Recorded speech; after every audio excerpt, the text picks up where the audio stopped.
हम अपना आज हम पढ़ेंगे chapter 2 microorganism friend and foe. तो अब इसके अंदर हमें क्या देखना है कि माइक्रो ऑर्गेनिज्म क्या होते हैं, कैसे हमें बेनिफिट पहुंचाते हैं और कुछ माइक्रो ऑर्गेनिज्म हमें हार्म भी पहुंचाते हैं। माइक्रो ऑर्गेनिज्म कहाँ कैसे ग्रो करते हैं, तो हम पूरा जो ये चैप्टर है ये इसी के अराउंड रिवॉल्व करेगा कि माइक्रो ऑर्गेनिज्म के बेनिफिट क्या होते हैं, कैसे हमें फ़ायदे पहुंचाते हैं, कैसे हमें हार्म पहुंचाते हैं। तो हम स्टार्ट करते हैं इसे। तो पहले माइक्रो ऑर्गेनिज्म होते क्या हैं। तो माइक्रो ऑर्गेनिज्म क्या होते हैं? Living organism around us which we can not see with eyes alone, these are called micro organism और माइक्रोब। मतलब माइक्रो ऑर्गेनिज्म वो लिविंग ऑर्गेनिज्म होते हैं जिनको हम आंखों से नहीं देख पाते, जिनको देखने के लिए हमें माइक्रोस्कोप का यूज़ करना पड़ता है। अब माइक्रो ऑर्गेनिज्म जो है 5 ग्रुप में क्लासीफाई हो रखे हैं: bacteria, fungi, protozoa, algae and virus. अब माइक्रो ऑर्गेनिज्म जो है वो कहाँ कहाँ होते हैं? एयर, वाटर और body of plant and animal. अभी जैसे आप एक लिविंग एग्जांपल देखोगे, जैसे अब चल रहा है कोरोना वायरस को, जो जिसे कोविड-19 कह रहे हैं हम, तो वो क्या एक वायरस फैमिली को बिलोंग करता है। तो सेकंड पॉइंट है दे में भी यूनिसेलुलर और मल्टी सेलुलर।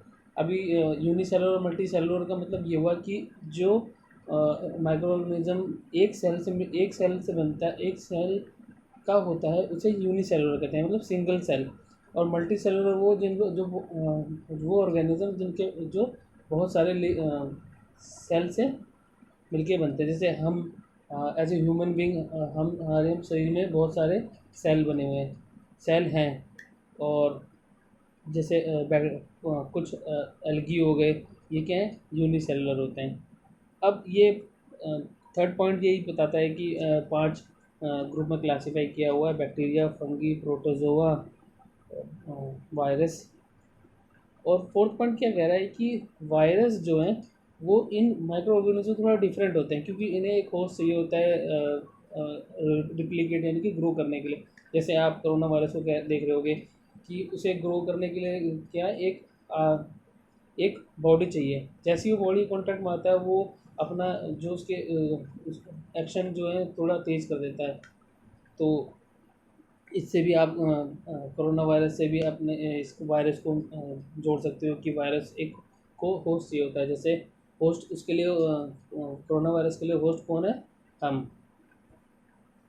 अब ये एक माइंड मैप है माइक्रो ऑर्गेनिज्म का।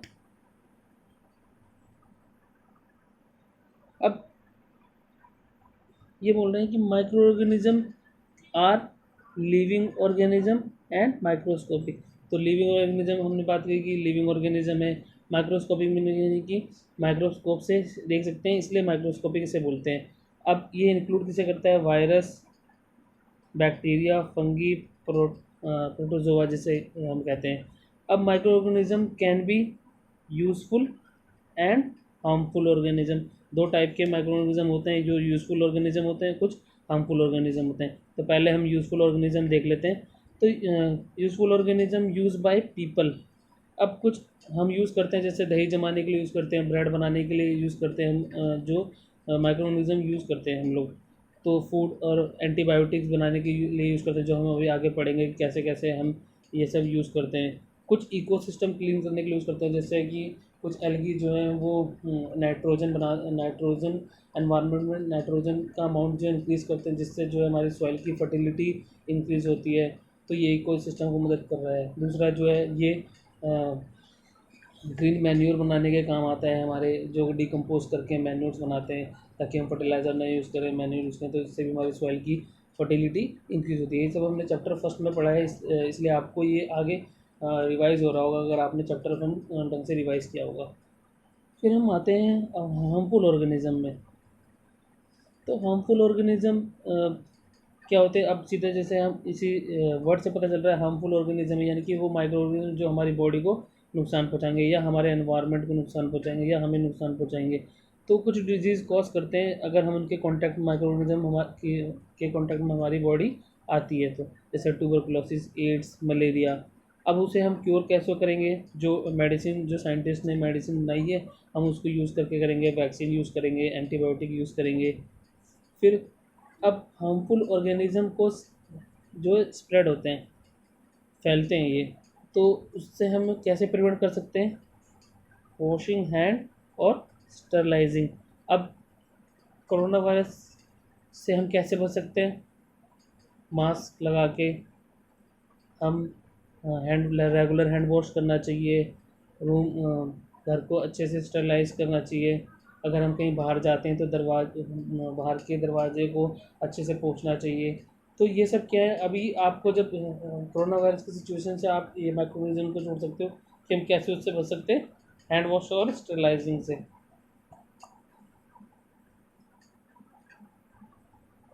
अब जैसे अभी हमने कुछ बेनिफिट और हार्मफुल ऑर्गेनिज्म के बारे में पढ़ा, तो ये उसी के बारे में बता रहा है कि हार्मफुल इफेक्ट क्या क्या दे सकते हैं, डैमेज कर सकता है, डिजीज़ दे सकता है, फूड पॉइजनिंग कर सकता है, हमारे फ्रूट और वेजिटेबल को जो है ख़राब कर सकता है। जैसे अभी हमने चैप्टर 1 पढ़ा, तो उसमें स्टोरेज में क्या था कि हम स्टोर कर रहे थे, तो हम अपने फूड या फ्रूट को किससे बचा रहे थे, माइक्रो ऑर्गेनिज्म से। अगर जैसे ही मॉइस्चर मिलेगा तो वो माइक्रो ऑर्गेनिज्म उसको ख़राब कर देंगे, हमारे फ्रूट और वेजिटेबल को। फिर ये हमें बेनिफिट कैसे पहुँचाते हैं, जैसे हमारी बॉडी के अंदर भी माइक्रो ऑर्गेनिज्म अच्छे फूड माइक्रो ऑर्गेनिज्म होते हैं, जो हमारी बॉडी में जो फूड है वो डिकम्पोज करने में मदद करते हैं। फिर दही बनाने में, ब्रेड बनाने में, वाइन बनाने में, विनेगर बनाने में, और कुछ दवाइयाँ भी जो हैं इनकी मदद से, माइक्रो ऑर्गेनिज्म की मदद से बनाई जाती है, जिन पेनिसिलिन जैसे एंटीबायोटिक हो गया। तो अब आपको ये पता चल गया होगा कि कुछ जो है बेनिफिट देते हैं माइक्रो ऑर्गेनिज्म, कुछ हमें हार्म पहुँचाते हैं। 2 टाइप के माइक्रो ऑर्गेनिज्म हमारे इस एनवायरनमेंट में पाए जाते हैं। अब ये where do micro organism live, तो माइक्रो ऑर्गेनिज्म फर्स्ट जो लाइनें ये कहती है कि माइक्रो ऑर्गेनिज्म जो है वो कुछ सिंगल सेल होते हैं, कुछ मल्टी सेलुलर होते हैं। सिंगल सेल वही जो हमने अभी बात करी यूनिसेलुलर, तो यूनिसेलुलर कौन कौन से होते हैं, बैक्टीरिया और कुछ एल्गी और प्रोटोजोआ होते हैं। और मल्टी सेलुलर जो बहुत सारे सेल से मिलके बनते हैं। तो मल्टी सेलुलर कौन कौन से हो गए, एल्गी, फंगी। अब ये कहाँ कहाँ जो है किस टाइप के एनवायरनमेंट में सर्वाइव कर सकते हैं, ये सभी एनवायरनमेंट में सर्वाइव कर सकते हैं। They third point, they also found inside the body of animal including human. अब जैसे कि हमने बात करी कि ये कुछ माइक्रो ऑर्गेनिज्म हमें हार्म पहुंचाते हैं, कुछ बेनिफिट पहुंचाते हैं। तो जब ये हमारी बॉडी में रिसाइड करेंगे तो भी हमें हार्म पहुंचाएंगे। जब ये हमारी बॉडी में हैं तभी हमारा फूड डिकम्पोज हो रहा है। तो ये एनिमल और ह्यूमन दोनों की बॉडी में पाए जाते हैं। Fourth point, some organism grow on other organism while other exist freely. जैसे अभी हमने वायरस की बात करी कि उसको होस्ट चाहिए होता है, तो तब वो ग्रो ज़्यादा करता है। तो ये वही एज एग्जांपल हम उसे ले सकते हैं। अब फिफ्थ पॉइंट है, micro organism like amoeba can live alone while fungi and bacteria में लिव इन कॉलोनी। अब इस कॉलोनी का मतलब क्या, और अमीबा अकेले, जैसे अमीबा जो है वो अकेले ही रहता है, लेकिन फंगी और बैक्टीरिया क्या है, कॉलोनी बना के रहते हैं। जैसे अभी हम अगर हम अपनी बात करें एज ए ह्यूमन बींग, तो हम भी कॉलोनी में रहते हैं। जैसे एग्जांपल मैं देता हूँ, हम बोलते हैं वो उधर बंगाली कॉलोनी है, तो वहाँ पे क्या है, सारे बंगाली मिलेंगे। उधर पहाड़ी कॉलोनी है, तो वहाँ पे क्या है, सारे पहाड़ी मिलेंगे।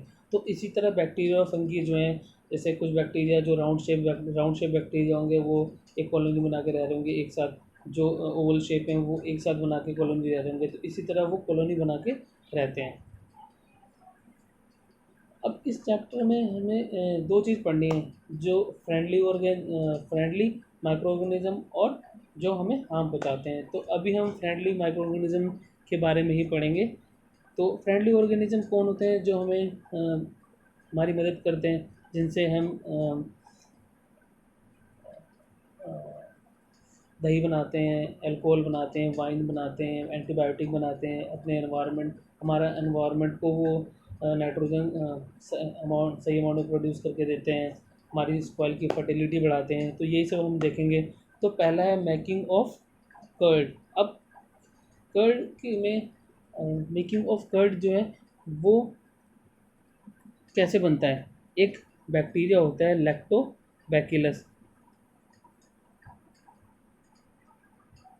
लैक्टोबैसिलस ये बैक्टीरिया होता है जो फॉर्मेशन ऑफ कर्ड में जो है मदद करता है। ये क्या करता है, मिल्क को जो है इस बैक्टीरिया के कॉन्टेक्ट में आते ही मिल्क जो है वो क्या बन जाता है, कर्ड।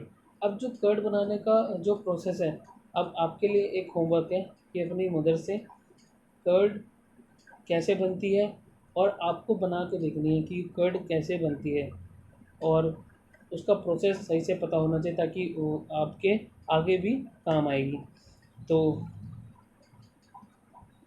फिर हमारा आता है माइक्रो ऑर्गेनिज्म एंड अस में मेकिंग ऑफ ब्रेड। अब ब्रेड कैसे बनती है? बैक्टीरिया की मदद से, यीस्ट की ये यीस्ट की मदद से। अब जब हम ब्रेड बनाते हैं तो उसके अंदर हम जो है यीस्ट पाउडर डालते हैं। अब यीस्ट पाउडर क्या करता है, ये जैसे ही शुगर की कांटेक्ट में आता है, जैसे ही यीस्ट शुगर के कांटेक्ट में यानी कि चीनी की कांटेक्ट में यीस्ट आता है, ये क्या करता है, कार्बन डाइऑक्साइड प्रोड्यूस करता है। अब कार्बन डाइऑक्साइड क्या करती है, वो जैसे ही आटे में जो है कार्बन डाइऑक्साइड फूलती है तो आटा क्या होता है, वो फूलने लग जाता है, यानी कि ब्रेड जो है वो लॉफ्टी हो जाती है, यानी कि फूल जाती है। जैसे आपने बंद देखा होगा, पेस्ट्री देखी हुई, केक देखा होगा, वो फूले हुए रहते हैं, उनके बीच में बबल बन जाते हैं और वो फूल जाते हैं। तो ये किसकी मदद से होता है, ये ईस्ट की मदद से होता है। जब वो शुगर के कांटेक्ट में आते हैं और क्या प्रोड्यूस करते हैं, कार्बन डाइऑक्साइड। अब commercial use of micro organism हमें पढ़ना है। अभी हमने क्या पढ़ा, making of curd, making of bread. ये हम घर में भी बनाते हैं और ये लार्ज स्केल में ब्रेड जो है लार्ज स्केल यानी कि फैक्ट्री में भी यही प्रोसेस यूज़ करते हैं। अब कमर्शियल यूज़ में क्या है कि माइक्रो ऑर्गेनिज्म जो है अल्कोहल, वाइन और एसिटिक एसिड प्रोड्यूस करने के लिए यूज़ किया जाता है। अब इसमें भी वही सेम प्रोसेस होता है, यीस्ट जो है शुगर के कांटेक्ट में आता है और वहाँ पे क्या करता है, वो कार्बन डाइऑक्साइड रिलीज़ करता है। जब कार्बन डाइऑक्साइड रिलीज़ होगी तो वो क्या है, फूलाएगी, मतलब लॉफ्टी बनाएगी उस ब्रेड, जो भी चीज़ें यूज़ कर रहे हैं, एक तरह से सड़ाने का काम करता है। अब इसके अंदर ये वैसे ही करेगा जैसे for this purpose yeast is grown on natural sugar present in grain like barley, wheat, rice and crush fruit juice etcetera. तो जब हमें अल्कोहल वाइन बनानी होती है तो हम उसे काफ़ी दिन तक जो है उसे यीस्ट के कांटेक्ट में रखते हैं। तो उससे क्या है कि जब उसके अंदर का जो शुगर होगा, जो इन ग्रेन्स और फ्रूट जूस में जो शुगर होगा वो यीस्ट के कांटेक्ट में आएगा और शुगर जो है वो अल्कोहल में कन्वर्ट हो जाएगा। तो जो इस प्रोसेस को, जो शुगर जब अल्कोहल में कन्वर्ट होता है तो इस प्रोसेस को क्या हम कहते हैं, फर्मेंटेशन। इस प्रोसेस को हम क्या कहते हैं, फर्मेंटेशन। अब अब नोट में देखो, यहाँ पे आपने लिखा, इसमें लिखा हुआ है लुईस पास्चर डिस्कवर फर्मेंटेशन इन 1857। तो लुईस पास्चर एक साइंटिस्ट है, उन्होंने क्या डिस्कवर किया, फर्मेंटेशन जो है 1857 में। अब मेडिसिन, माइक्रोऑर्गेनिज्म से हम मेडिसिन कैसे बनाते हैं, कैसे वो यूज़ होती है। तो मेडिसिन किल और stop the growth of disease causing microorganism such as medicine are called antibiotic. अब जैसे आपने देखा होगा, जब आप बीमार पड़ते हो तो डॉक्टर आपको जो है एंटीबायोटिक देता है। एंटीबायोटिक खाते ही आप जो है धीरे धीरे ठीक होने लग जाते हैं। तो उससे क्या होता है, आपकी बॉडी के अंदर जो एंटीबॉडी जो है वो बढ़ा देता है। तो कुछ एंटीबायोटिक्स हैं, स्ट्रेप्टोमाइसिन, टेट्रासाइक्लिन, इरिथ्रोमाइसिन, ये सब क्या हैं, एंटीबायोटिक के एग्जाम्पल। ये एग्जाम्पल है।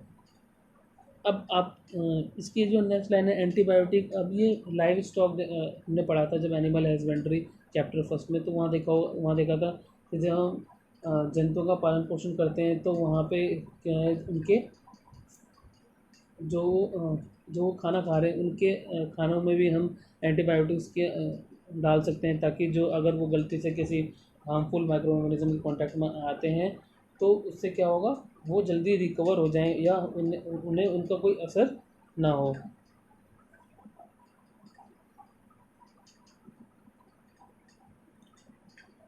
अब अब हम बात करेंगे वैक्सीन की। तो एडवर्ड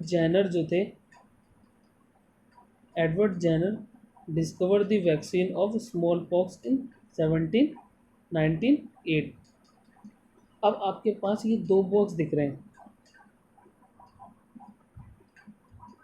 तो ये जो पहला बॉक्स है, इसके अंदर जो हमारी बॉडी के अंदर एंटीबॉडी बॉडी बनती है, ये वो बता रहा है। सेकंड जो है, हम वैक्सीन कैसे हमारी मदद करता है वो बता रहा है। तो हम पहले बॉक्स में देखते हैं।